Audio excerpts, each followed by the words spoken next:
For this exercise, you're going to need ink, a container of water. I like to use a dropper tool, a palette, and watercolor brushes with a paper towel. I've already created a value scale here of ink wash. So this is our lightest, and this is the pure ink. So the first exercise here is going to be to load your brush, and I'm going to load my brush with value number 5, which is the pure ink. And you want to practice short strokes with more pressure starting, and then lightening up your pressure, ending up with a bit of a sharp tip. You always want to test out your materials first. Okay. Reload your brush and then go from a big wide line to a thin, sharp one.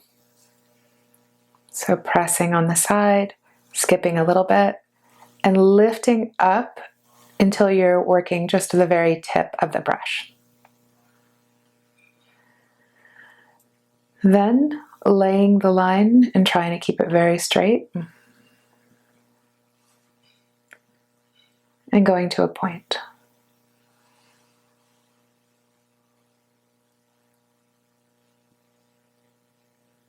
Then loading the brush. Trying to work a line that's pretty fast like that. And then adding a little bit of water.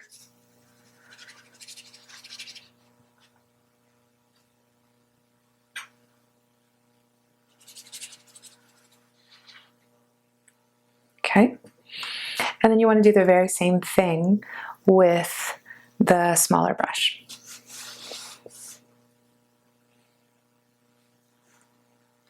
And you can do this with the different brushes that you have, just so that you become familiar. In this case, I'm using rounds.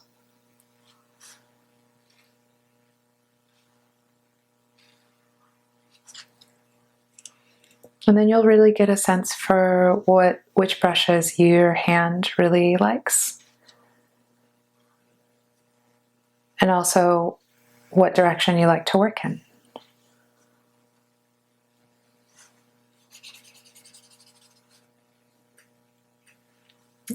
Whether you like to work with pretty pure ink, or whether you like to add more water. This just gives you an opportunity to figure some of these things out. Also, do you like to work wet on wet? Or do you want to wait for your ink to dry and then add more on top of it? Like so. So you always want to have a piece of paper, a scratch piece of paper here that you can have while you're working.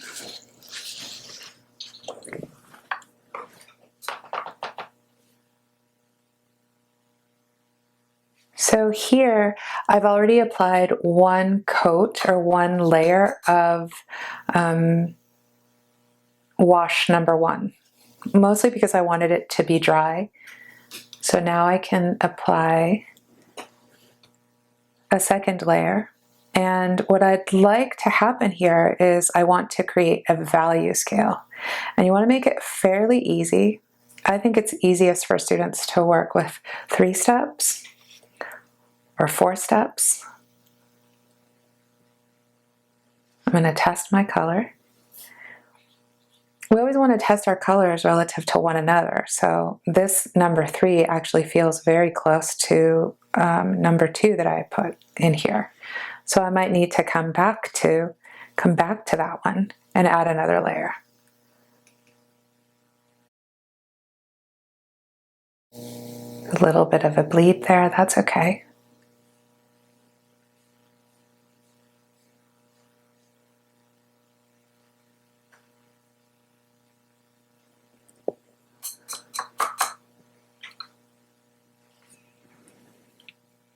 probably pretty good. These two here feel a little bit close to one another. I think I'll let it dry a tiny bit longer. Because I'm not working with watercolor paper, it's just going to buckle.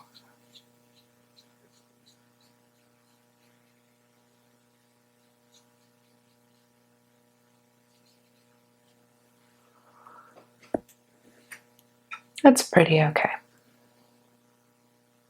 I'm very tempted to add another layer to that one too.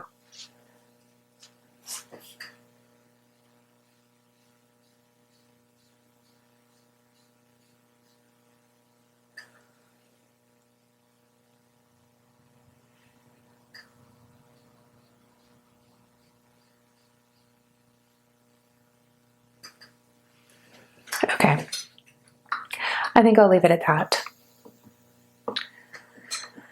All right, first exercise. Take your thin brush and create line drawings. So in this case, I have given myself a very light pencil drawing, just for the sake of demo, just to kind of speed things along. You can definitely do this in your sketchbook. It just gives you practice with loading your brush, and also it's a good exercise for maybe building your confidence.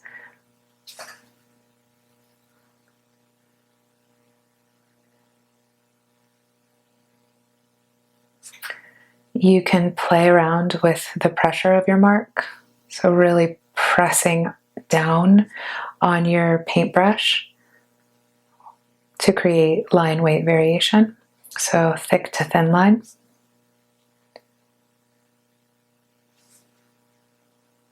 And it gives your drawings a really beautiful quality about them.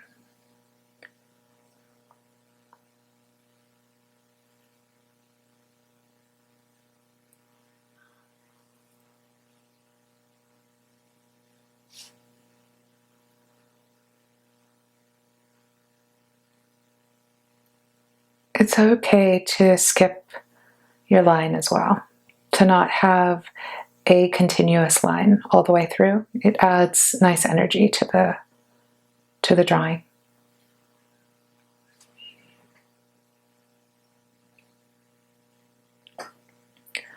That's number one.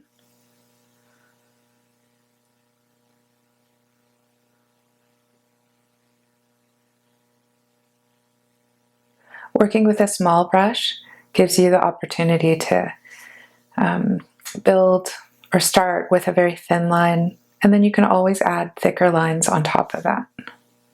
You don't have to keep to it.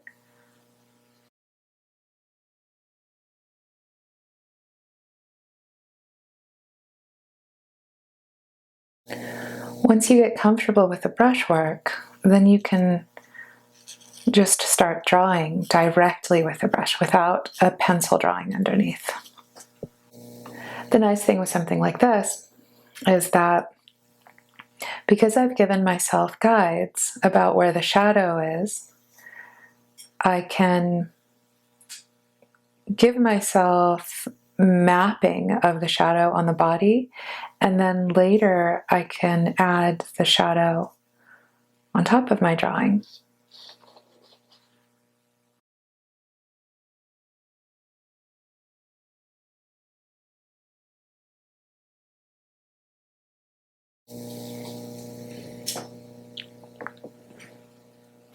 Like that.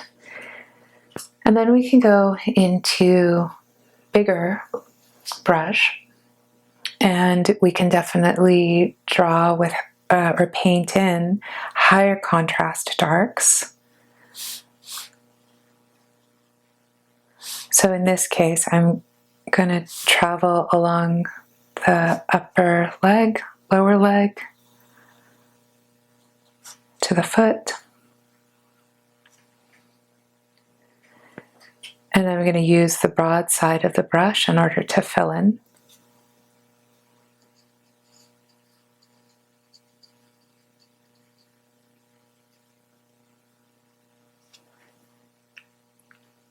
In this case, what I want to do is I want to use the white of the paper to my advantage and have the white of the paper be the hottest light on the body.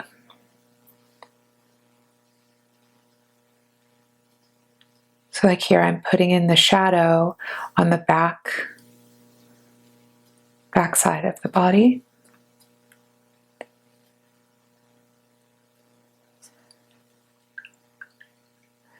And then I'm going to take maybe this gray here, and I'm going to paint in the background so that the lightest part of the body really stands out and is the white of the paper.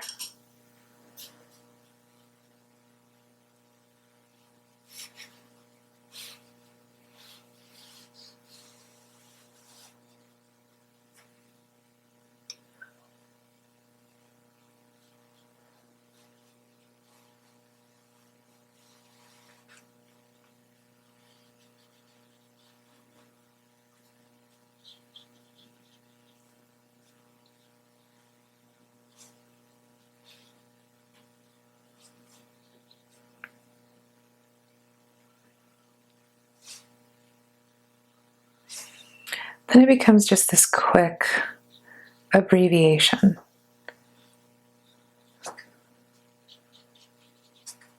Of the pose. And you can go back in with a second layer of black to really make it super saturated.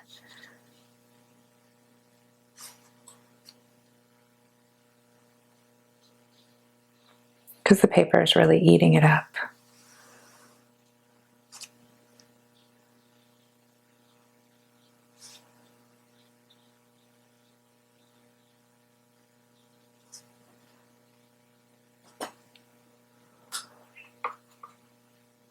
So it makes it more high contrast.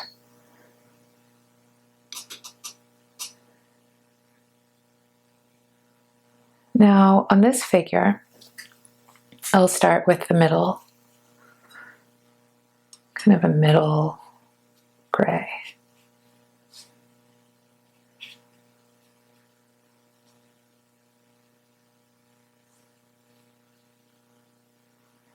And I'm just applying the shadow shape, but maybe not going as dark.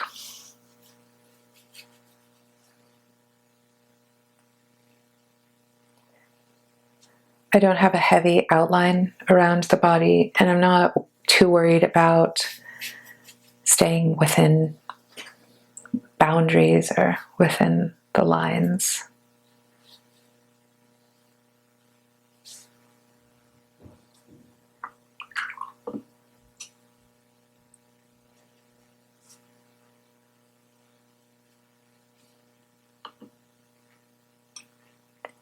Now I'll probably end up creating some bleeds here.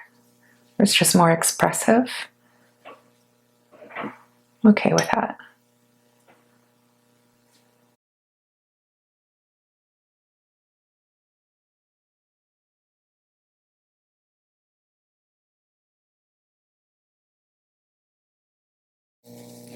Once I've committed to adding this dark here, I really have to move throughout the rest of the composition in order to create harmony.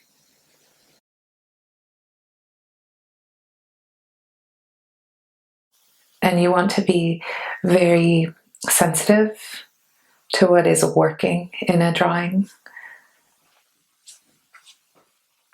So for example, in this drawing, I kind of like that shoulder is receding back. So I want to be careful not to outline that. So sometimes in these drawings, less is more. It already has a life. There's a life about the drawing. There's movement. It's gestural. It's subtle. I think I'll just let it be that. And then I'll do one more. And I think this one I'll start In a very similar way here,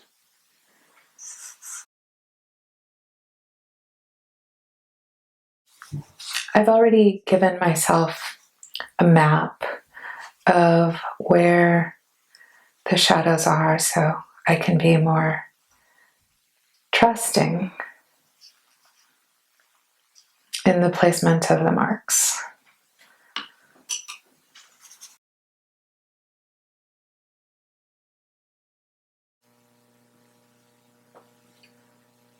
I can wet my brush again and try to pick up some of the bleed if it doesn't work. In this case, I got lucky.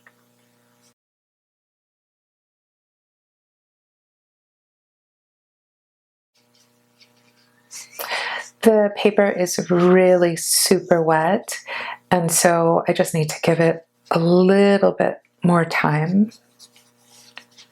So I'm working around the drawing.